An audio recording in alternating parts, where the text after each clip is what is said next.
तर मित्रांनो, आज रेल्वेवरती नाही का आधारित एक्झाम्पल आहेत, त्या व्हिडिओमध्ये आपण घेणार आहोत. तर पहिला क्वेश्चन आपल्यासमोर आहे. एक व्यक्ती ए पासून बी पर्यंत 60 किलोमीटर प्रति तासाच्या वेगाने जाते आणि बी पासून ए पर्यंत 40 किलोमीटर प्रति तासाच्या वेगाने परत येते. संपूर्ण यात्रेत तिचा सरासरी वेग किती? आपल्याला काय विचारलं आहे? जी संपूर्ण यात्रा आहे त्याचं ॲव्हरेज स्पीड विचारलेलं आहे. ओके, तर तुम्हाला मी दोन पद्धतीने हे सॉल्व करायचं सांगतो. तर पहिली बघा काय करायचं, जी तुम्हाला वेग दिलेले आहेत, वेग पहिला किती दिलेला 60 किलोमीटर, दुसरा 40 किलोमीटर. तर इथं दोन गुणाकारमध्ये ते वेगांचा गुणाकार अंशस्थानी लिहायचा. कधी लिहायचा? जेव्हा तुम्हाला सरासरी वेग विचारला जाईल, सरासरी वेग ॲव्हरेज स्पीड विचारली जाईल. नाही तर असं करताना 60 अधिक 40 भागिले 2 करताना जनरली आपण ॲव्हरेज काढतो तसं. तर सरासरी वेग विचारलं तर काय करायचं, दोघांच्या वेगांच्या अंशस्थानी गुणाकार दुप्पट घ्यायची, छेदामध्ये त्या वेगांची बेरीज घ्यायची. 60 अधिक 40 एवढंच कॅल्क्युलेशन करायचं. बघा 2 गुणिले काय करतो, 60 गुणाकारमध्ये 40 एक वेळेस ॲज इट इज ठेवतो, छेदामध्ये हे 60 आणि 40 मिळून किती झाले 100.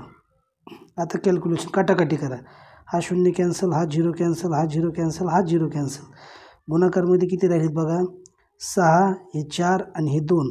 मग 4 सक 24, 24 दोन्ही 48, मग 48 किलोमीटर प्रति तास. अशा प्रकारे तुमची ॲव्हरेज स्पीड असणार आहे, सरासरी वेग. ऑप्शन क्रमांक काय असणार आहे तुमचा? बी 3 असणार आहे. बी झालं इथं ए बी आणि इथं सी करा, ह्याला बी करा. ओके, तर सरासरी काय असणार आहे तुमची 48 किलोमीटर असणार आहे प्रति तास. आता ही झाली सूत्र पद्धत. काय सूत्र होतं आपलं? 2xy छेदामध्ये x अधिक y, x अधिक y ह्या सूत्राने आपण सॉल्व केलं. ओके, तर आता बघा दुसरी एक LCM पद्धत कशी राहते. जाण्याचा ए ठिकाणापासून बी पर्यंत जे गेला आहे त्याचा ॲव्हरेज काय स्पीड काय आहे रे? 60 किलोमीटर. इथं 60 लिहा. नंतर येण्याचा बी पासून ए ठिकाणापर्यंत यायची स्पीड काय आहे रे त्याची? 40 किलोमीटर प्रति तास. इथं काय लिहा? 40 लिहा. लिहिले. ह्यांचा काय करा, LCM शोधा. LCM किती येतोय बघा, मोठी संख्या 60 आहे, 60ला 40ने भाग जात नाही, याचा अर्थ 60 LCM नाही आहे. 60च्या दुप्पट करा 120, 120ला दोन्ही संख्येने नाही का भाग जातो, याचा अर्थ 120 काय असणार आहे, त्या दोन्ही संख्येचा लसावी असणार आहे. तर बघा आपण वेळ काढूया. टोटल अंतर किती झालं आपलं? 120 किलोमीटर. मग 60ने जर 120ला भागिले तर किती वेळ येणार आहे? 60 2 120, 2 तास. 40ने 120ला भागिले तर काय येणार आहे? 0 0 कॅन्सल, 4 3 12 म्हणजे 3 तास येणार आहे. मग आपल्याला नाही का जे सरासरीचं सूत्र आहे काय रे, सरासरी बरोबर ती काय असते, जे एकूण अंतर भागिले काय असणार आहे, म्हणजे दिलेलं अंतर भागिले एकूण वेळ असणार आहे. मग अंतर किती आहे? 120. फक्त हे जाण्याचं, या ठिकाणापासून बीपर्यंत जाण्याचं अंतर 120 आहे. येण्याचं देखील काय असणार आहे? तेवढंच 120 असणार आहे. पण 120 आणि 120 मिळून किती झाले बघा, 120 जाण्याचं अंतर आहे, येण्याचं अंतर किती? 120. छेदामध्ये एकूण वेळ पहिल्यांदी जायला किती लागले? 2 तास, यायला किती लागले? 3 तास. म्हणजे ते बेरजेमध्ये लिहायचं 2 अधिक 3. 120 आणि 120 किती झाले? 240. इथं 240 लिहा. छेदामध्ये 2 आणि 3 मिळून किती झाले? त्या ठिकाणी 5 झाले, बरोबर. आता 240ला 5ने भागायचं आहे. ट्रिकने भागाकार करायला शिका. हे 0 म्हणजे काय असते? 10 असते. 5 10 म्हणजे 5ने 10ला भाग द्या, 5 दोन्ही किती? 10. 24 गुणिले 2 असणार आहे इथं, बरोबर. 24 दोन्ही किती? 48 किलोमीटर प्रति 28 झालं का मागून? 48 किलोमीटर प्रति काय असणार आहे मित्रांनो? त्या ठिकाणी हे असणार आहे, त्यांचा सरासरी वेग असणार आहे. ओके, मग काय करा, 24 दोन्ही 48 इथे लिहा, किलोमीटर प्रति तास. ही झाली LCM पद्धत, ही झाली सूत्र पद्धत. जी तुम्हाला योग्य वाटेल, सोपी वाटेल ती तुम्ही एक्झाममध्ये अप्लाय करायची आहे. आता नेक्स्ट उदाहरण पाहूया. बघा 200 200 लांबीच्या ट्रेनला मीटर असायला पाहिजे, ते हा मीटरच असणार आहे, इथे युनिट राहिले बघा. 200 मीटर लांबीच्या ट्रेनला 72 किलोमीटर प्रति तास वेगाने 360 मीटर लांबीचा बोगदा पूर्णपणे ओलांडण्याकरिता किती वेळ लागेल, असा क्वेश्चन विचारलेला आहे. आता बघा, ही ट्रेनची लांबी दिलेली तुम्हाला आणि ही काय दिलेली, ते बोगद्याची काय केलेली आपल्याला लांबी दिलेली. तर आपल्याला किती वेळ लागणार आहे क्रॉस करण्यासाठी. तर काय करायचं, जे अंतर असते म्हणजे डिस्टन्स असते ते काय असते रे, ट्रेनची लांबी. बघा, ही ट्रेन प्लस जो बोगदा आहे बोगद्याची लांबी म्हणजे एकूण. तर ओके, तर काय करतो मी, डायरेक्ट एकूणच शब्द लिहितो तिथं. म्हणजेच बघा, डी बरोबर ते काय असणार आहे, अंतर तुमचं काय असणार आहे बघा. जी रेल्वेची लांबी किती आहे 200, बेरजेमध्ये बोगद्याची किती लांबी आहे 360, हे तुमचं टोटल अंतर असणार आहे, डिस्टन्स असणार आहे. किती आलं रे, 200 आणि 360 किती झाले 560. कशामध्ये, हे मीटरमध्ये आहे. ओके, आता पुढं काय दिले बघा, जो वेग दिलेला आपल्याला तो मात्र कशामध्ये आहे, किलोमीटर प्रति तासमध्ये आहे. तर बघा, वेग आहे म्हणजे स्पीड, एस बरोबर ते काय दिलेलं आहे 72 किलोमीटर प्रति तासामध्ये दिलेलं आहे, किलोमीटर पर आवर. हे असं चालणार नाही, इथं मीटरमध्ये आणि इथं किलोमीटरमध्ये चालणार नाही आपल्याला. मग वेग अंतर जर मीटरमध्ये असेल तर वेग नाही का मीटर प्रति सेकंदामध्ये असायला हवा. मग ह्याला कन्वर्ट करून घेतो, 72 गुणिले ज्यावेळेस आपल्याला किलोमीटरमधून मीटर प्रति सेकंदामध्ये जायचं असते त्यावेळेस काय करतो आपण 5/18ने नाही का मल्टिप्लाय करत असतो. चला हे कॅल्क्युलेशन करा. 18 चौक किती रे 72, 5 चौक किती 20, मग इथं काय असणार आहे 20 मीटर प्रति सेकंद तुमचं काय असणार आहे स्पीड असणार आहे. ओके, आता हे कॅल्क्युलेशन करा. तर आपल्याला काय विचारलं, वेळ विचारला आहे. वेळ म्हणजेच टाईम बरोबर ती डिस्टन्स अपॉन व्हेलॉसिटी म्हणजे अंतर भागिले काय वेग. तर बरोबर ती अंतर किती तुमचं 560, इथं 560 लिहा, छेदामध्ये तुमचा जी स्पीड आहे वेग किती आहे रे 20, इथं 20 लिहा. बघा कॅल्क्युलेशन करा, तुम्हाला वेळ निघून जाणार आहे. 0 कॅन्सल, हा 0 कॅन्सल झाला. तर 56 निम्मे किती रे, 2ने भागायला लागलात, नाही तर भाग द्या डायरेक्ट. बेदोन्ही किती रे 4, 5मधनं 4 गेला, खाली राहिला 1, वरून संख्या घेतली 6, टोटल संख्या झाली 16. 82 किती रे 16, म्हणजे 28 काय असणार आहे त्या ठिकाणी सेकंद असणार आहे. वेळ कशामध्ये येणार आहे, सेकंदामध्ये येणार आहे. ओके, तर 28 सेकंद. ऑप्शन क्रमांक काय असणार आहे तुमचा 1. एवढं सोपं आहे, फक्त सराव करा. तिसऱ्या क्रमांकाचा असा क्वेश्चन आहे, ताशी 60 किलोमीटर वेगाने जात असलेल्या एका रेल्वेने 1.5 किलोमीटर लांबीचा बोगदा 2 मिनिटात पार केला तर रेल्वेची लांबी किती असेल.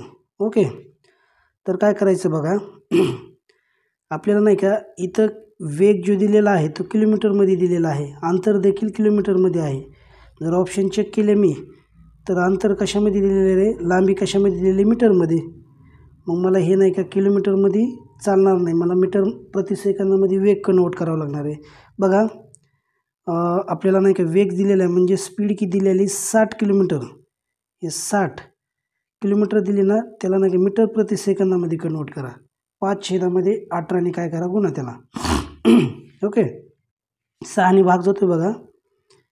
तर 6×10 किती 60, 6×3 18, म्हणजे तुमचा यस किती आला, हे 10 गुणिले 5 करा, 50 छेदामध्ये किती आला रे 3 मीटर प्रति सेकंदामध्ये तुमचा वेग आला. आणि हे जे नाही का बोगद्याचं जे दिलं आहे का ते किती 1.5 किलोमीटर लांबीचा बोगदा आहे. हे बोगद्याला आपण काय करूया, एक्स वगैरे मानत नाही मी, तर ह्याला स्किप करूया. पुढं काय दिलं बघा, बोगदा 2 मिनिटात पार करतो, म्हणजे मला नाही का वेळ दिलेला आहे, टाईम किती दिलेला आहे, टाईम 2 मिनिटामध्ये पार करतो ना. बघा 2 एका मिनिटामध्ये किती सेकंद असतात रे 60, मग लगेच सेकंदामध्ये कन्वर्ट करून घ्या, कारण इथं वेळ जो टाईम जो नाही का तुम्हाला मिनिटामध्ये दिलेला आहे, मला सेकंदामध्ये कन्वर्ट करावं लागणार आहे. तर बघा 60 दोन्ही किती 120 सेकंद, हे काय आलं 120 सेकंद आलं. मला नाही का स्पीड बी भेटला आणि टाईम बी भेटला. त्याच्यानं मी डिस्टन्स शोधू शकतो. तर असं होईल डिस्टन्स बरोबर ते काय असते सूत्र ते असते बघा स्पीड इंटू टाईम असते. मग तुमचा स्पीड किती आहे 50 छेदामध्ये किती आहे 3 गुणिले वेळ किती आहे 120 सेकंद. आता हे कॅल्क्युलेशन करा बघा 3 1 3 3 चौक किती रे 12 म्हणजे हे शून्य इथे ॲज इट इज लागू होईल. हे कट करतो मी आता 50 गुणिले किती रे 40 बरोबर. यांचा गुणाकार केला तर हे 2 शून्य ॲज इट इज राहतील. 5 चौक किती 20 म्हणजे 2000 काय असणार आहे मित्रांनो त्या ठिकाणी ते मीटरमध्ये अंतर असणार आहे बरोबर टोटल अंतर. आता नाही का विचार करणार जे स्किप केलेलं आहे मी 1.5 किलोमीटर बोगदा आहे त्याच्यामध्ये बोगद्याची लांबी देखील ह्याच्यामध्ये इन्क्लूड आहे. मग 1.5 किलोमीटर आहे. मग आपल्याला माहिती 1 किलोमीटर बरोबर ते काय असतं रे 1 किलोमीटर बरोबर ते काय असते 1000 मीटर असते बरोबर. 1000 काय असते मीटर असते. तसंच मग हे 1.5 किलोमीटर आहे ना तर किती मीटर होणार आहे. मग हे 1.5ला काय करणार मी 1000ने गुणणार 1 शून्य आणि हे पॉईंट नाही का कटला म्हणजेच आपल्याला नाही का 1.5 बरोबर ते काय असणार आहे 1500 मीटर असणार आहे. समजलं कसं केलं मी. ह्या 1.5ला 1000ने मल्टिप्लाय केलं तर हा शून्य कॅन्सल हे पॉईंट इकडे शिफ्ट झाला. 1.5 किलोमीटर म्हणजे किती मीटर असते 1500 मीटर असते. एवढं क्लिअर झालं. आता बघा तर काय झालं आहे आपल्याला काय विचारले त्यांनी फक्त रेल्वेची लांबी विचारलेली. बोगद्याची किती आहे 1500 टोटल किती अंतर आलेलं आहे आपल्याला 2000 आलेले. मग 2000मधून जर आपण 1500 वजा केले बघा हे 2000मधून 1500 जर वजा केले अर्थात कशाचं अंतर असणार आहे ते रेल्वेचं म्हणजेच 500 मीटर काय असणार आहे त्या ठिकाणी रेल्वेची लांबी असणार आहे. एकदम सिंपल आहे ऑप्शन क्रमांक 2. आता नेक्स्ट पाहूया. चोर व पोलीस यांच्यातील अंतर जर 100 मीटर असेल आणि चोराचा वेग नाही का 8 किलोमीटर प्रति तास व पोलिसाचा वेग नाही का 10 किलोमीटर प्रति तास असेल तर तो पोलीस त्या चोराला किती वेळात पकडेल प्रश्नार्थक चिन्ह. आणि हा क्वेश्चन UPSC CSAT 2013ला विचारलेला आहे. आणि हेच क्वेश्चन नाही का पोलीस भरतीमध्ये येतात बघा. त्याच्यामुळं सराव करा. चोर पोलीसचे क्वेश्चन भरपूर नाही का या अगोदर प्रिव्हियस क्वेश्चन पेपरमध्ये आहेत बघा. तर बघा कसा सॉल्व करायचा.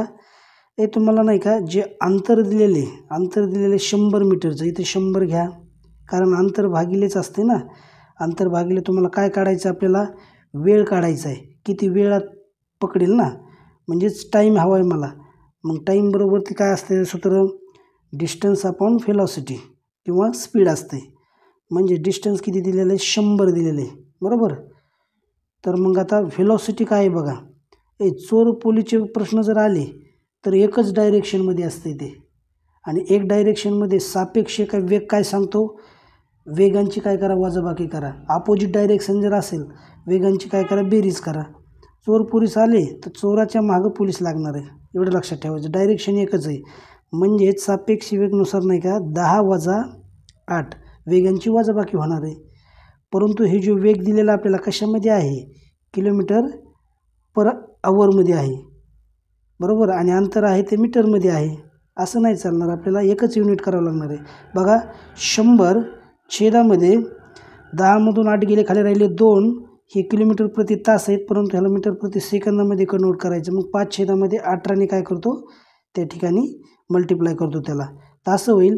हे 100 ॲज इट इज राहतील छेदामध्ये हे 5 छेदामध्येच राहणार आहेत बघा म्हणजे 2 गुणिले 5 छेदामध्येच 18 काय होणार आहेत अंशस्थानी जाणार आहेत एवढं लक्षात राहू द्या. 5 दोन्ही काय 10 झालं 10 म्हणल्यावर काय झालं रे हा शून्य कॅन्सल झाला. आता राहिलं काय 10 गुणाकारमध्ये 18 म्हणजेच 180. मित्रांनो आपण वेळ फाईंड केला टाईम फाईंड केला आहे म्हणजेच टी बरोबर काय आलं रे 180 सेकंद आलेत. काय आले सेकंद आलेत. तर मला सगळे ऑप्शन कसे आहेत रे मिनटामध्ये. मग कोण सांगते मला 180 सेकंद म्हणजे किती मिनिट म्हणजेच एका मिनटामध्ये 60 सेकंद असतात. मग 60ने डिवाईड करायला 0 0 कॅन्सल म्हणजेच 6 एक 6, 6 त्रिक किती रे 18, म्हणजे 3 मिनिटामध्ये काय करणार आहे, पोलीस त्या ठिकाणी चोराला पकडणार आहे. तर 3 मिनिट ऑप्शन क्रमांक 2. असेच क्वेश्चन ट्रिकने पाहण्यासाठी आपल्या चव्हाण मॅथ्स यूट्यूब चॅनलला सबस्क्राईब करा. भेटूया नवीन व्हिडिओमध्ये, तोपर्यंत धन्यवाद.